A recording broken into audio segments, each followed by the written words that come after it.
Cada uno de nosotros forjamos las cadenas que arrastramos en nuestras vidas. ¿Cómo forjamos esas cadenas? Con historia, con nuestro pasado, con nuestro presente y cómo nos proyectamos hacia el futuro.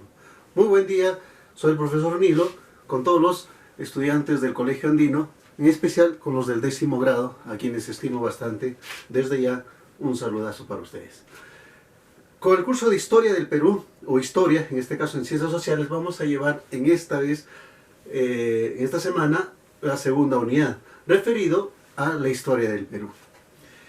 El Perú en el siglo XIX e inicios de la República, que es una de las etapas más difíciles que ha vivido el Perú, pero también una falaz prosperidad en su momento, que lo vamos a entender el porqué. ¿Por qué arrastramos esas cadenas? Justamente porque muchos de estos caudillos, muchos de aquellos que han dirigido todo este proceso de la historia de la República, inicios de la República, hasta la actualidad, han tenido condiciones adversas al interés propio del Perú. Y eso lo vamos a ver. La situación de la República a inicios del siglo XIX se caracteriza por elementos fundamentales. Una de ellas, vamos a ver, es el carácter económico. El carácter económico tiene un elemento fundamental, que viene a ser la deuda. Para inicios, estamos hablando nosotros del siglo XIX, a partir de 1824 para adelante, ya empezamos con elementos de inicios de la República, de intento de liberación de un nuevo Estado, una nueva forma ya de vivir, de consenso a nivel de lo que viene a ser político, económico, ya de ese nuevo Estado que se buscaba después de la independencia. Lo mismo que sucedió con las revoluciones liberales en Europa. Entonces, un elemento fundamental para inicios de la República era la parte económica. Entonces tenemos una deuda, que era la deuda externa. ¿De dónde creen que es el elemento de la deuda externa? Si es elemento económico fundamental, lo que vino. San Martín. ¿Por qué creen que vino San Martín? Porque era muy buena gente, porque era bastante altruista, filantrópico y quería lo mejor para eso. No. Lo mismo que Bolívar. Venían porque buscaban un proceso de independencia, porque también querían un poder político de dominio sobre Sudamérica, principalmente en el caso de Perú, porque era el centro de todo el elemento del poder español colonial impuesto en el Perú.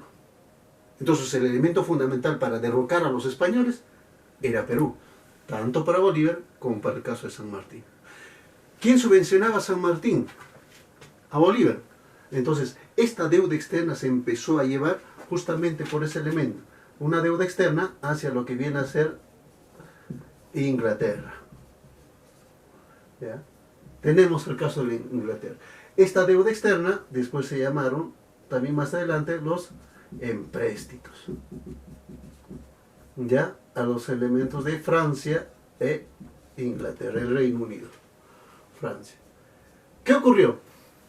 ¿Por qué la deuda externa? San Martín, Bolívar, vinieron al Perú para poder ver la independencia peruana, ya, avivar, necesitaban barcos, necesitaban tropas, militares, eso se necesitaba pagar. Después del proceso de la independencia del Perú, ya, lo que ha ocurrido es que nos vimos en deuda.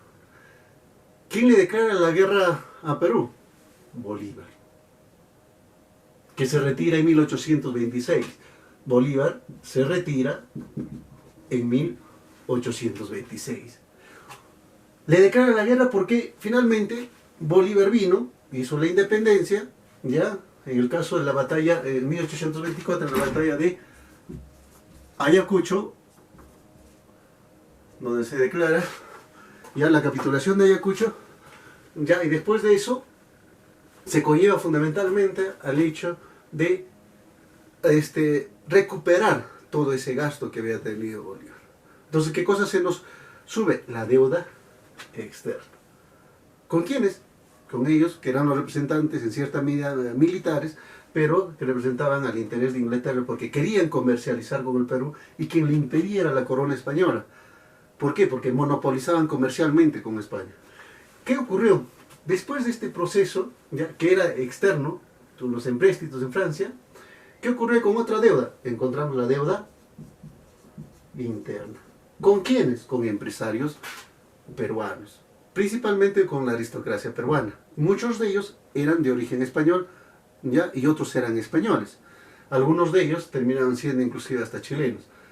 ¿Qué ocurrió con esta deuda interna? Muchos en el proceso de la independencia ayudaron al proceso a la independencia, ya en las haciendas, con alojamiento, en algunos de los casos con alimentación.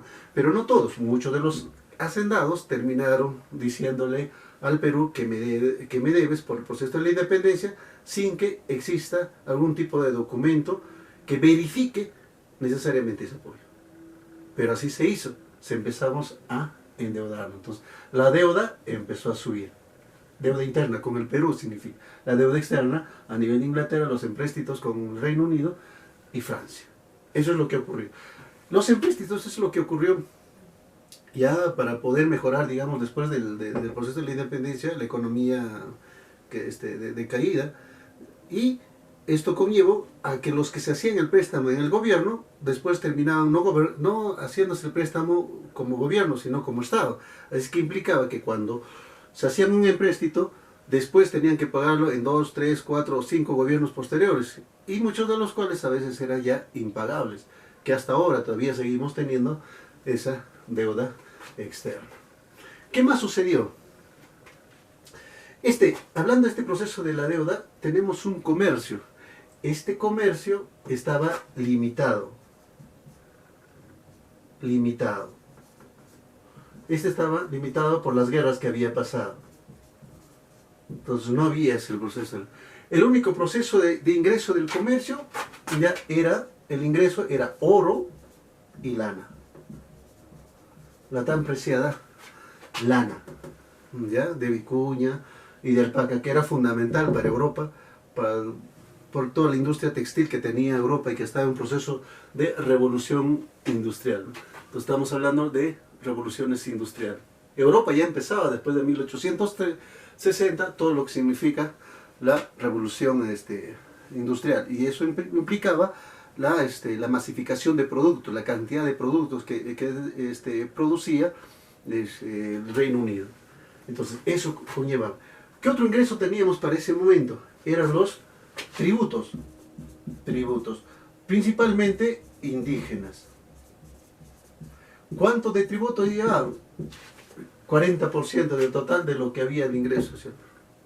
O sea que el grueso del proceso de los tributos era indígena. Se exoneraba en muchos de los casos a los españoles en ese proceso de tributos. Por eso es que después del proceso de la independencia, algunos pueblos, hay un pueblo en Huanta, que terminaron en este caso apoyando a los españoles. Porque después de ello, ya después de la independencia, querían ponerle tributos a ellos, que antes no lo hacían porque estaban regentados las haciendas por los españoles y ellos no pagaban tributo. Eso es lo que ocurrió ahí, ¿no?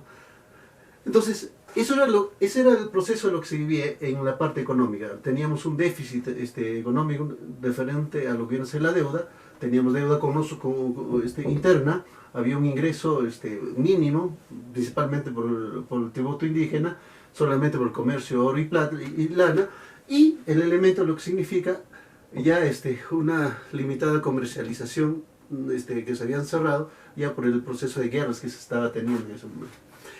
Segundo, lo político, poder. Este es el elemento, el poder. ¿Qué implicaba con el elemento de poder? Un caudillismo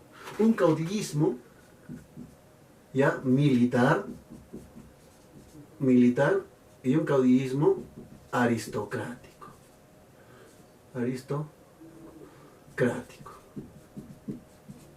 El caudillismo militar, ¿ya por qué? Porque el Perú no había tenido la suficiente madurez como para que pueda desarrollarse después de la independencia un nuevo Estado. ¿Quiénes han llevado todo este elemento del nuevo Estado? Aquellos que han sido, que no eran necesariamente peruanos. San Martín, argentino; Bolívar, venezolano; Santa Cruz, Sucre, que terminó en este caso llevando al proceso de Bolivia en 1824 y 1825 al proceso de la independencia de Bolivia, ya a su independización de Bolivia, del Alto Perú, para que pueda ser Bolivia. La República de Bolívar, por eso es que lleva el nombre de Bolívar, Bolivia.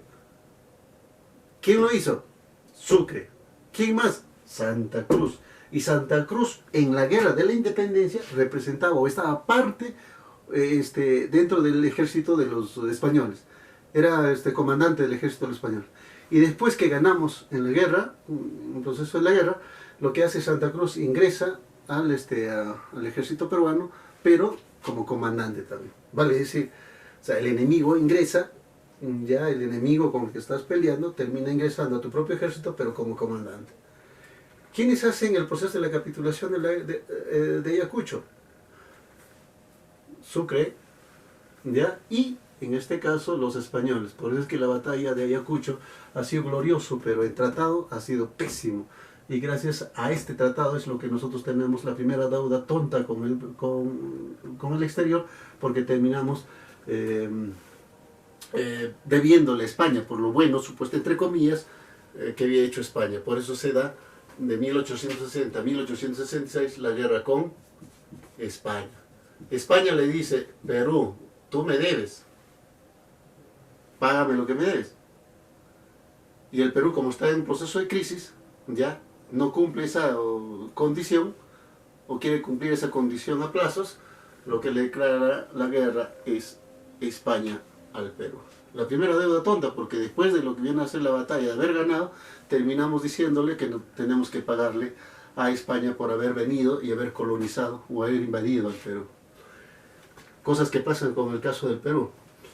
Luego tenemos de este poder del caudillismo, porque no sabíamos cómo afrontar eso, y no había, la aristocracia peruana era aún un caudillismo, había una separación, cada grupo quería su propio espacio, así es que finalmente en los primeros años después de 1824 terminaron dominando el Perú extranjeros, ¿no? Y vamos a ver a uno de ellos, al gobierno inclusive de Gamarra. Al gobierno de Gamarra, que fue contrario a nosotros, pero después terminó siendo presidente del Perú. Pero eso es lo que ocurrió, ¿ya? Y ahí empiezan los militares. El primer militarismo, ya, porque no había la aristocracia, ese orden y a esa organización y esa madurez que hubiéramos sabido, y que posiblemente la historia del Perú hubiera sido diferente. Pero no fue así. Y vamos a ver, ¿qué ocurrió en lo político? También había un derecho restringido en la mujer. La mujer, aún sea instruida o no sea instruida, no tenía posición en la sociedad, o sea, no podía pertenecer a la parte administrativa. Entonces había una exclusión de la mujer, o sea, estaban excluidos, vale decir, la mujer en la administración y el poder en el Perú. No representaba. Prácticamente la mujer había excluido, aún así sea instruida, no se le dejaba. Había un convencionalismo fuerte en lo que significa el Perú para mediados del siglo XIX.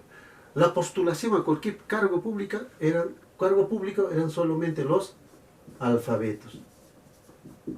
Solo ellos. ¿Y dónde estaban los alfabetos? Clase media. No clase baja. Estaban clase media. Esa clase media era lo que significa en la parte social una estratificación social que estaba en una pirámide. La clase alta, media y la clase baja. En la alta, los aristócratas, los criollos ricos. La clase media, en este caso los profesionales, los artesanos, los comerciantes libres que estaban en esta clase media. Y empezaron después del proceso de la independencia, ya los comerciantes libres que no pagaban impuestos. Ya en lo que ahora conocemos como los ambulantes, pero estos ambulantes en esta época implicaban comerciantes libres que querían en cierta medida ingresar a esta nueva economía que se estaba viviendo, pero eran en cierta medida intermedios o no tenían gran trascendencia. ¿Quiénes votaban esta clase media? ¿Dónde estaba el grueso de electores? Acá. No esta, era la clase media. Entonces el objetivo de lo que significa para para Gamarra, Luis Orbegoso, después de la Confederación, para Salaverry, ha sido directamente la clase media. Y para muchos la clase media es una de las más difíciles, porque son la clase que tiende a depender de cuáles son las condiciones en las que vive y las oportunidades que se le da para que pueda apoyar a un determinado presidente o no. Quiera o no, eso es lo que ha ocurrido. Y después de este proceso de restricción y de este caudillismo tenemos, decíamos, esta estratificación social bien marcada. Después de la independencia se suponía que había nuevas condiciones, nueva forma, y la estructura de la sociedad tenía que cambiar, pero eso no ocurría así. Se encontró en una condición en la que el pobre seguía siendo pobre. La condición siguió siendo la misma. Increíble.